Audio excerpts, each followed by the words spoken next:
आपने यहाँ पे माला फेरने बैठे हो, अब माला तो फेर रहे हो लेकिन केवल इसे मात्र ड्यूटी समझकर फेर रहे हो, तो इस माला के फेरने का कोई मतलब नहीं। आज एक भगत जी ने हमसे पूछा, महाराज ये जो गुरु नाम मंत्र हमने सुना है इसे हम कब पढ़ें, कितनी बार पढ़ें, कैसे पढ़ें? मैंने कहा जब तुम्हारा मन करे तब तुम मंत्र पढ़ सकते हो, जब तुम्हारा मन करे, बस रुचि के साथ, मन के साथ करो।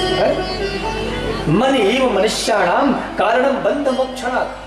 मन के साथ करोगे तो महाराज तुम आधे घंटे भी करोगे तो भी वो महाराज 10 घंटे से कहीं ज्यादा लाभकारी है, क्योंकि तुमने उसे भाव से किया है, श्रद्धा से किया, रुचि से किया है। यही तो शिव कथा हमें सिखाती है।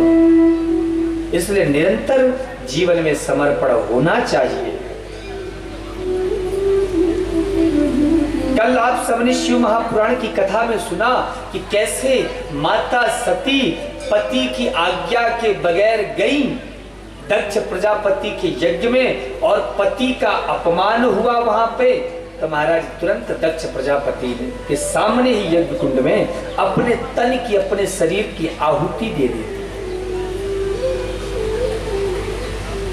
शास्त्र ये कहता है, शिव महापुराण शिक्षा देती है कि पति पत्नी का जो संबंध है ये महाराज ऐसा दिव्य और पवित्र और सुंदर है महाराज, कि इस संबंध को निभाने के लिए ये शिक्षा जरूर अपने जीवन में धारण कर लो कि यदि जहां पति का सम्मान नहीं हो रहा है वहां पत्नी को कहीं नहीं जाना चाहिए, जहां पत्नी का सम्मान नहीं होता है वहां पति को नहीं जाना चाहिए, चाहे वह अपना मायका हो या ससुराल हो, जो भी हो। इसके लिए साक्षात प्रमाणित रूप से ये शिव महापुराण की कथा उपदेश दी गई।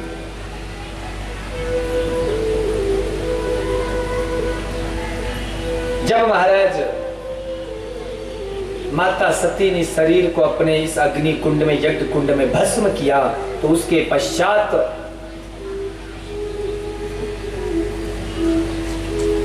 वीरभद्र गए। वीरभद्र ने जाकर के महाराज दक्ष का उद्धार किया, दक्ष के सिर को काट करके अग्नि कुंड में ही चढ़ा दिया। उसके पश्चात देवताओं ने बाबा भोलेनाथ से प्रार्थना की, भगवान शंकर तो आप जानते हैं दया के भंडार हैं, बड़े कृपालु हैं, शंकर जी प्रसन्न होकर दक्ष को पुनः जीवित कर दें, क्योंकि मृत्युंजय है। जिसके पास आयु भी ना हो उसे भी हमारे शिव महाराज अमर कर देते हैं। तो भगवान भोलेनाथ की कृपा से वह यज्ञ सफल हुआ। दक्ष प्रजापति को अपनी गलती का एहसास हुआ और उसने क्षमा याचना की। यदि हमें अपने अपराधों का बोध हो जाता है तो महाराज उस अपराध बोध को क्षमा मांग लेने से महाराज वह अपराध समाप्त हो जाता है। ये काशी की महिमा है। मैंने आपको प्रथम या द्वितीय दिवस की कथा में बताया था ना कि ब्रह्मा जी के 5 मुख थे शुरू में। कितने मुख थे? 5 मुख। ब्रह्मा और विष्णु में जब आपस में युद्ध हुआ तो उस युद्ध के कारण बीच में भगवान शिव को प्रकट होना पड़ा। तो शिवलिंग जो प्रकट हुई वह बड़ी विशाल, जिसका ना आदि है ना अंत है। तो नारायण और ब्रह्मा में ये बात हुई कि भैया जो भी इसका अंत खोज लेगा, जान लेगा, वही हम दोनों में श्रेष्ठ। फिर क्या था महाराज, भगवान श्री हरि सूकर 12 रूप धर के नीचे की ओर गए और हंसावतार हंस रूप लेकर के ब्रह्मा जी ऊपर की ओर गए। ब्रह्मा जी ने वहां पे छल किया कि केतकी पुष्प को साक्षी बना करके और झूठ बोल दिया कि मैं शिव जी की पिंडी के ऊपर हाथ रख के आ रहा हूं। ये जो अग्नि स्तंभ है इसका मैंने केंद्र, इसका जो है अंत मैंने खोज लिया। और जैसे ही ये बात हुई भगवान श्री हरि ने आधीनता स्वीकार कर ली, पूजा करने लगे कि भैया आज से आप श्रेष्ठ। लेकिन शिव जी से ये नहीं देखा गया तो भगवान शिव तुरंत रुद्रावतार में प्रकट होते हैं। उनकी भक्ति के मध्य से काल भैरव प्रकट हुए और वह भैरव प्रकट होती हाथ में तलवार लेकर के और ब्रह्मा जी के उस मुख को काट देते हैं जिस मुख से ब्रह्मा जी ने कहा था कि मैंने शिव जी के ये जो पिंड है, ये स्तंभ है, इसका मैंने अंत देखा है। यह शिक्षा देते हैं कि जो झूठ बोलता है, असत्य बोलता है, उसके साथ यही क्रिया होती है। इसीलिए हमारे संत कहते हैं धर्म न दूसर सत्य समान, धर्म न दूसर सत्य समान, धर्म न दूसर सत्य समान, धर्म न दूसर सत्य समान। धर्म से क्या है? धर्म सत्य, सत्य से बड़ा कोई धर्म है ही नहीं। आगम निगम पुराणे बखाना, आगम निगम पुराणे बखाना, आगम निगम पुराणे बखाना, आगम निगम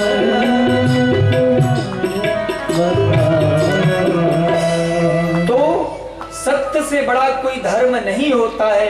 इसलिए जीवन में ज्यादा से ज्यादा सत्य बोलना चाहिए। अक्सर लोग कहते हैं, मैंने ऐसा लोगों को सुना है कहते हुए कि भैया हम सच कहते हैं और सच कड़वा होता है। आपने ऐसा सुना होगा कई बार लोगों के मुख से। सच तो महाराज कड़वा होता है पर हम सच कहते हैं। किसी को अच्छा लगे बुरा लगे पर सच कहते हैं। जैसे ही कहा तो इस पर एक मेरी यही राय है, मेरे हिसाब से सच कभी कड़वा नहीं होता है। सच कभी कड़वा नहीं होता है। तो कड़वा क्यों लगता है? बोले हम उसे कड़वा बना देते हैं। क्या कर देते हैं? बना देते।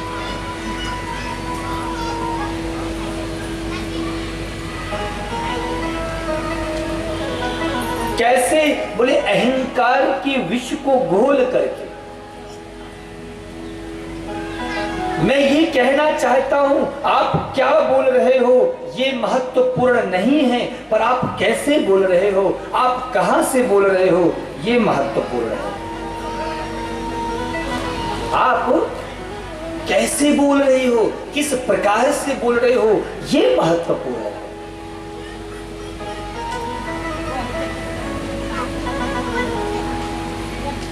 एक सूत्र आपको बताता हूं, इससे आप बात समझ जाओगे।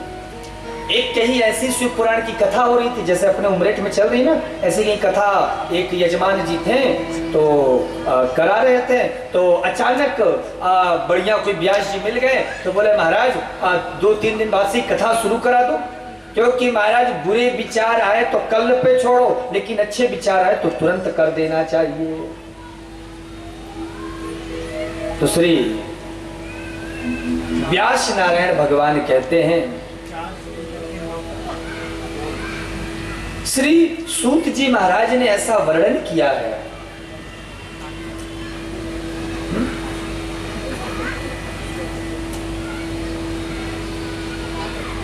वो भगत जी ने जल्दी जल्दी तैयारी की, जो कथा की तैयारी करवा रहे थे, जल्दी जल्दी कार्ड वार्ड छपवाया, पोस्टर छपवाया, भैया 2 दिन बाद से अपने कथा करनी है। ये भाव लेकर के महाराज वहां से चल दिए और जैसे ही वहां से गए, चिट्ठी उट्ठी अपना हर जगह बांटना शुरू किए, तो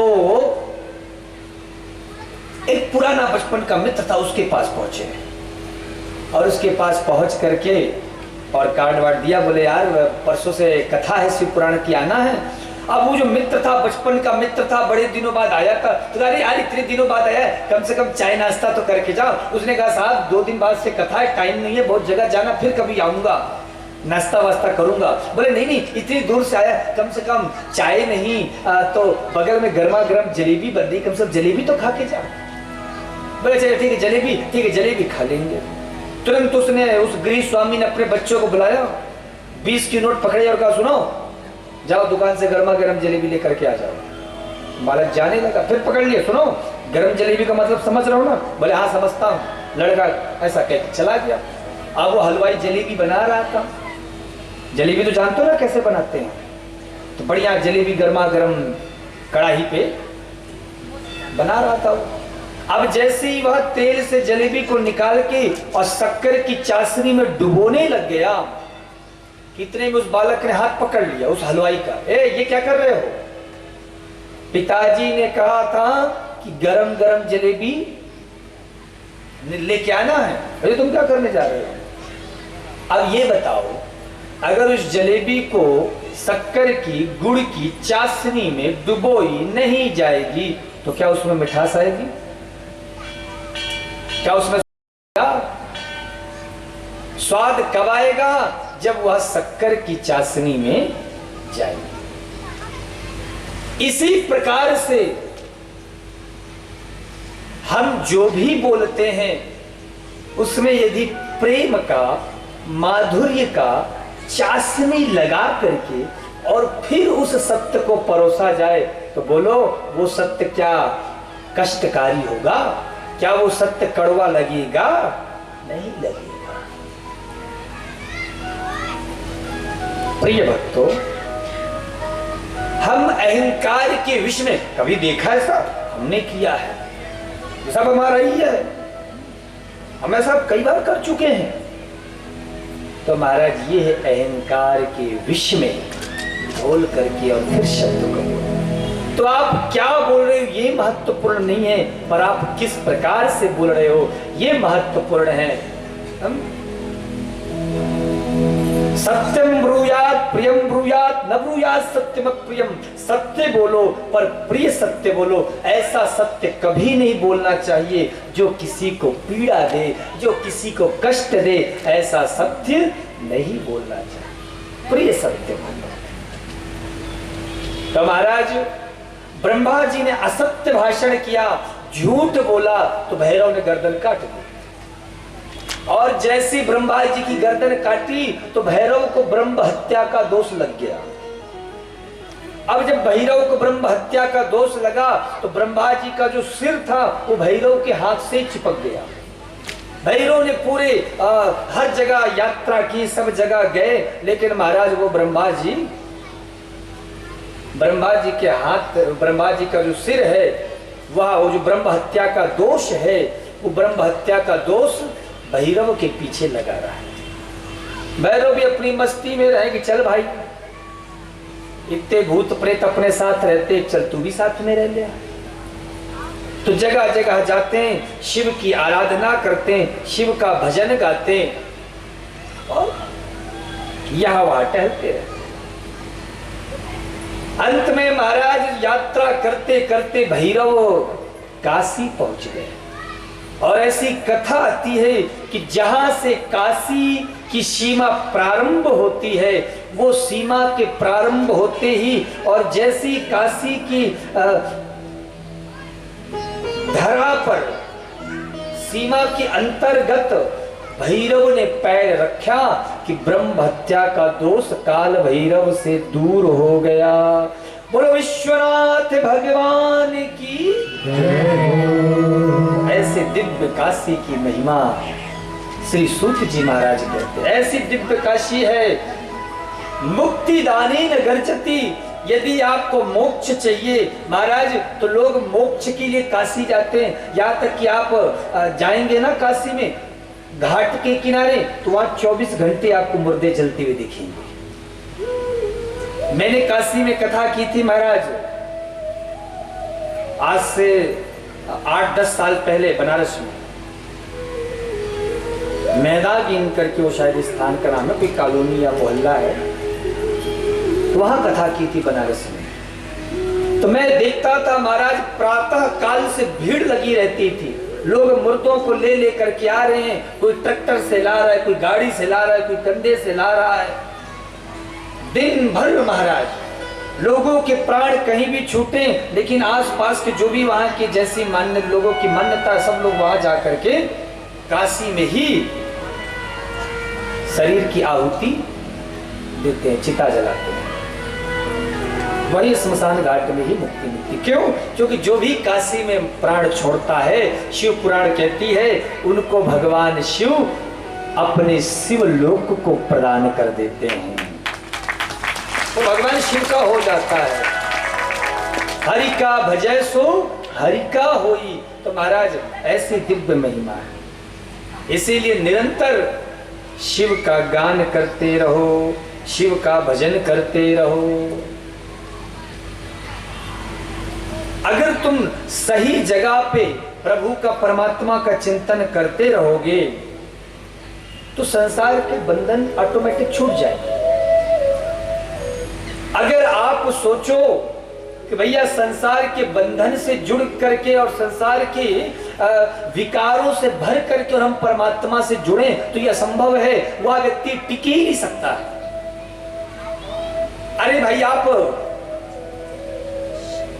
गंगा स्नान करने के लिए गए काशी बनारस, सोचा यार चलो गंगा जी के दर्शन हो जाएंगे, स्नान ध्यान हो जाएंगे, अपन चलते हैं। अब तुम बड़े प्रेम के साथ आए, गंगा स्नान किया, खूब बड़े प्रेम के साथ महाराज सूर्य भगवान को अर्घ्य भी दिया। अब अचानक मन में विचार आया कि अपने घर में जो धर्मशाला में जो शिव जी की पिंडी है, उसके लिए भी थोड़ा एक कटोरी जल ले लेते हैं। अब जैसे उस कटोरी को उठाए तो देखा कि उसमें गंदा जल भरा है। अब ये बताओ, उस खराब जल को देख करके अब मन खिन्न हो गया कि मुझे तो शिव जी को स्नान कराना है और मुझे गंगा जल चाहिए। तब गंगा जल उस कटोरी में कैसे भरोगे? बोलो बोलो मैया, नहीं पता? शिवपुराण की कथा में आए हो, गर्मी लग रही है तो पहले उस गंदे जल को तुम्हें गिराना पड़ेगा। उस कटोरी में जो खराब जल है उसको गिराओगे, तब फिर गंगा जल उस कटोरी में तुम भर सकोगे। इसी प्रकार से हम कथा में आए हैं, शिव महापुराण के, बड़ी दूर दूर से आए हैं, बड़े लंबी यात्रा कर करके आए हैं, लेकिन यहां आने के बाद भी तमाम प्रकार की तृष्णाओं को भीतर समेटे हैं। काम, क्रोध, लोभ, मोह, मद, मात्सर्य, द्वेष से भरे पड़े। कथा में बैठे हैं, लेकिन मन में सोच रहे हैं यार दरवाजा तो ठीक से बंद किया था ना, ताला ठीक से लगाया था ना। फिर सोचे यार खिड़की तो ठीक से बंद कर, इतने चारों तरफ के देखकर कुंडी उंडी लगा के आई हो ना, फिर कोई कुछ गड़बड़ ना कर दे, कुछ माल टाल कोई ना लेके चला जाए। तो बोलो, यहाँ बैठने का कोई फायदा हुआ? कथा सुनने का कोई फायदा हुआ? सब बेकार। यहां आए हो तो तुम सब कुछ भूल जाओ। तुम कौन हो यह भी भूल जाओ, तब जाकर तुम्हारी शिव की कथा से प्रीति होगी, शिव की कथा से प्रेम बढ़ेगा। एक महात्मा जी बड़ा सुंदर भाव गाते हैं, आओ जरा थोड़ा सा हम गुनगुनाएं। हरि चिंता करे बलाए हमारी, चिंता करे बलाए हमारी, इस माया जंजाल की। बलिहारी बलिहारी बोलो पार्वती के नाथ की।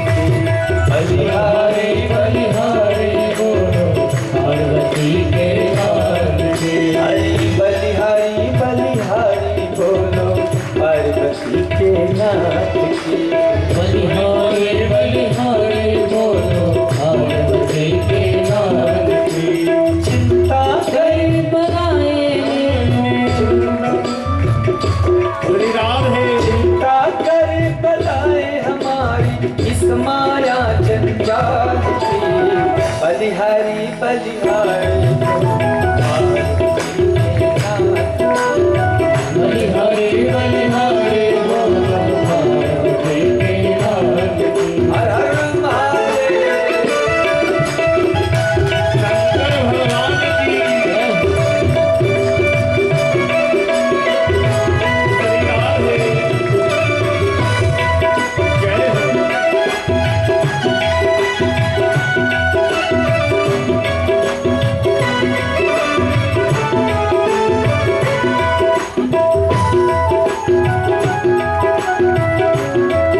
खबर हमारी ले लेगा, खबर हमारी ले लेगा।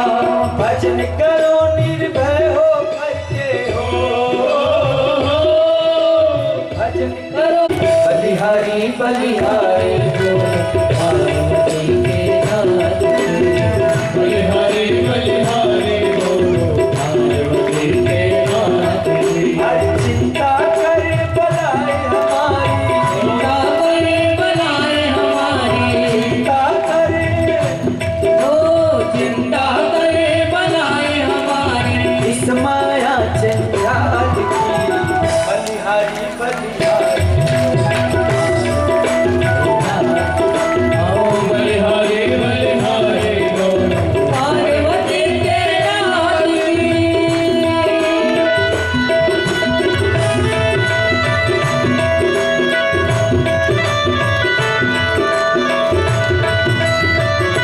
जय हो बलिहारी।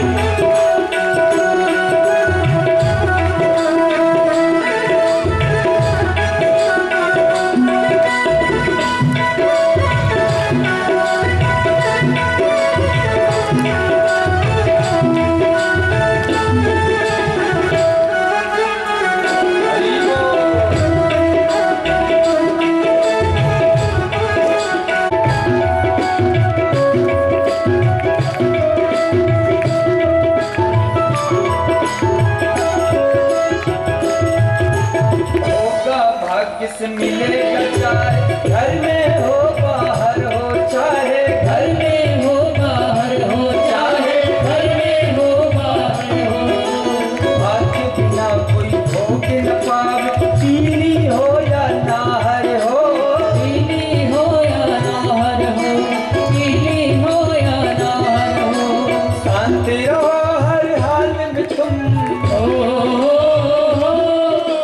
शांत रहो हर हाल में तुम, और शरण पड़ो महादेव की बलिहारी बलिहारी हो पार्वती के नाथ। आओ बलिहारी बलिहारी बोलो पार्वती के नाथ की। हरि बलिहारी बलिहारी बोलो पार्वती के नाथ की। आओ बलिहारी बलिहारी बोलो पार्वती के नाथ की। शंकर भगवान की जय हो रूप भावन भोलेनाथ की।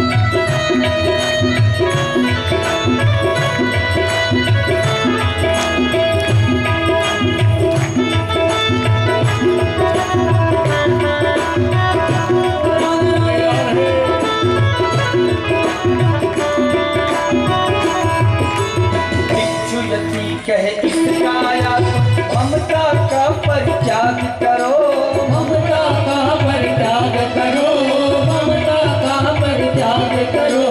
एक दिन जल कर राख बनेगी, कभी न इसमें राग करो, कभी न इसमें राग करो, कभी न इसमें राग करो। गोरी हो या काली हो, हरी गोरी हो या काली हो, हाजी गौरी हो या काली हो, चादर है ये खाल की बलिहारी बलिहारी हो पार्वती के नाथ की। बलिहारी बलिहारी बोलो पार्वती के नाथ की। बलिहारी बलिहारी बोलो पार्वती के नाथ की। आओ बलिहारी बलिहारी बोलो पार्वती के नाथ की। हर चिंता कर बनाए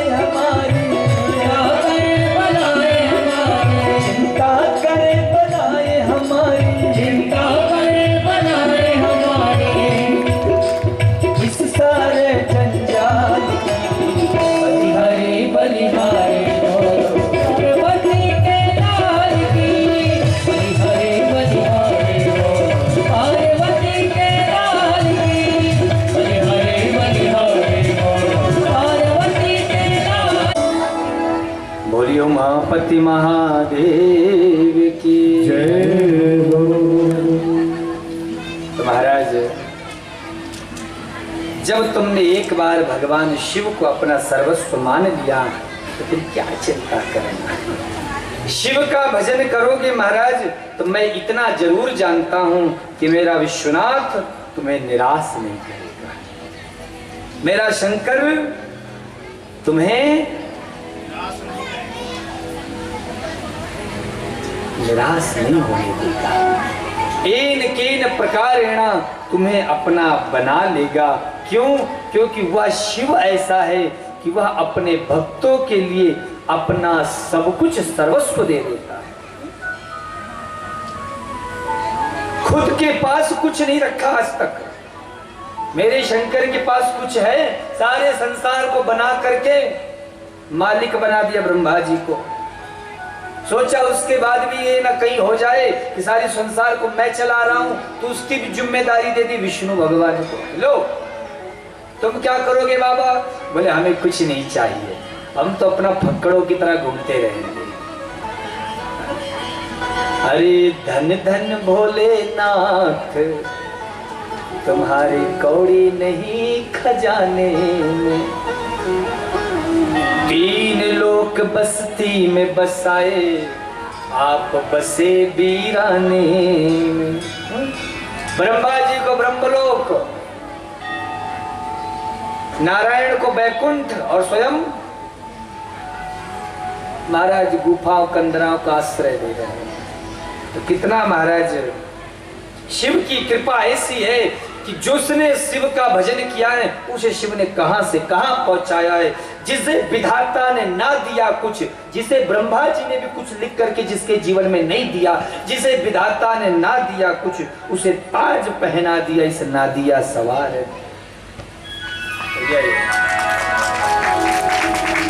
शिव की कृपा है।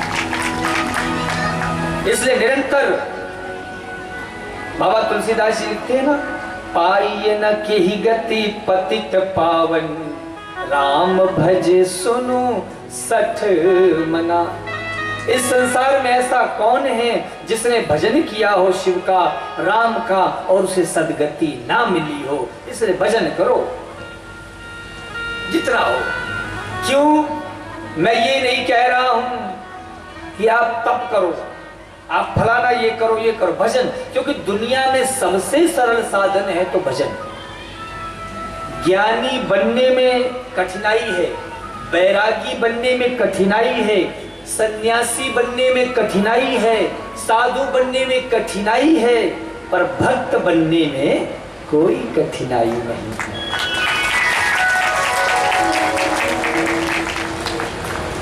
क्यों?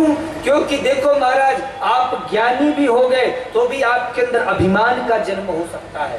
ज्ञान का भी अभिमान होता है तो वैराग्य का भी अभिमान हो जाता है। भैया हमसे बड़ा बैरागी कौन, देखो हमने कुछ नहीं किया। महाराज कई लोग आते हैं मुझसे कहते महाराज मैंने वो जो मंदिर आप देख रहे हो ना पूरा मैंने बनाया, या महाराज वो जो ये काम हो रहा है ना बड़ा सब मैंने किया। तो कई बार इसका भी अभिमान हो जाता है। तो साधक क्या कहता है कि यदि हम भक्त बनेंगे तो मैं की भावना ही समाप्त हो जाएगी। क्योंकि भक्त का अर्थ होता है कि हम हर तरह से आपके हैं। जहां ले चलोगे वहीं मैं चलूंगा, जहां ले चलोगे वहीं मैं चलूंगा, जहां नाथ रखे दोगे, जहां नाथ रख दोगे वहीं मैं रहूंगा, जहाँ ले चलोगे वहीं मैं चलूंगा। तो माई बाप भक्त का अर्थ ये समर्पण, जिसमें कोई अहंकार की भावना ही नहीं रहेगी, वही तो भक्त है। प्रभु जैसे तुम रखोगे, जहां रखोगे, जिस तरह से रखोगे, सब में हम राजी हैं। भक्त का यही तो लक्षण है। सुख होता है तो भी भक्त उसमें प्रसन्न होकर फूल नहीं जाता है, दुख होता है तो हाय हाय नहीं करता है।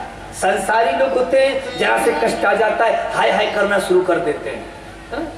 कई लोग मेरे पास भी फोन कर देते हैं, महाराज फलाना कष्ट है, ठिकाना ये है, ये क्या करे, ये है वो फलाना, पता नहीं कितनी कितनी बातें। अरे माई बाप, जीवन में सुख दुख तो रेला है, आता रहेगा।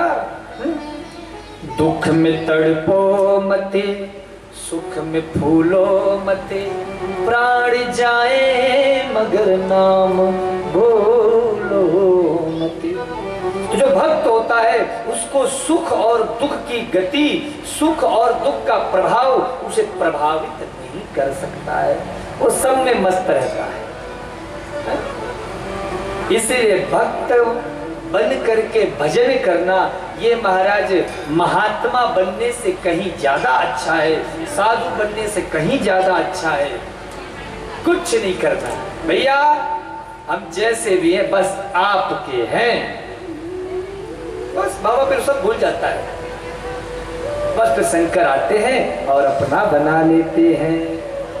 तो प्रिय भक्तों, कथा का बड़ा सुंदर भाव है, हमारे संतों ने बड़े सुंदर सुंदर भाव व्यक्त किए। महाराज कथा कहती है कि ये जो दक्ष की पुत्री थी स्वधा, उसका विवाह पितरों से हुआ था। स्वधा की 3 बेटी हुई। जरा ध्यान से सुनना, शिव महापुराण में कथा आती है। मैना, धन्या और कलावती, ये तीनों जो बेटी है महाराज, ये स्वधा की। स्वधा पितरों की पत्नी है। इसलिए आप देखते होंगे हवन में जब देवताओं को आहुति दी जाती तो स्वाहा बोला जाता है, और जब पितरों को आहुति दी जाती है तो स्वधा बोला जाता है। तो एक बार ये तीनों ही महाराज श्वेत द्वीप गई भगवान विष्णु के दर्शन करने के लिए, कि नारायण आए हैं, जरा हम भी देख लें, प्रभु के दर्शन कर लें। तो श्री हरि के दर्शन के लिए पहुंची तो वहां पे सबको प्रणाम किया, लेकिन वहां बगल में बैठे थे सनकादिक मुनि, सनत कुमार। तो सनत कुमारों को इन्होंने प्रणाम नहीं किया। तो सनत कुमार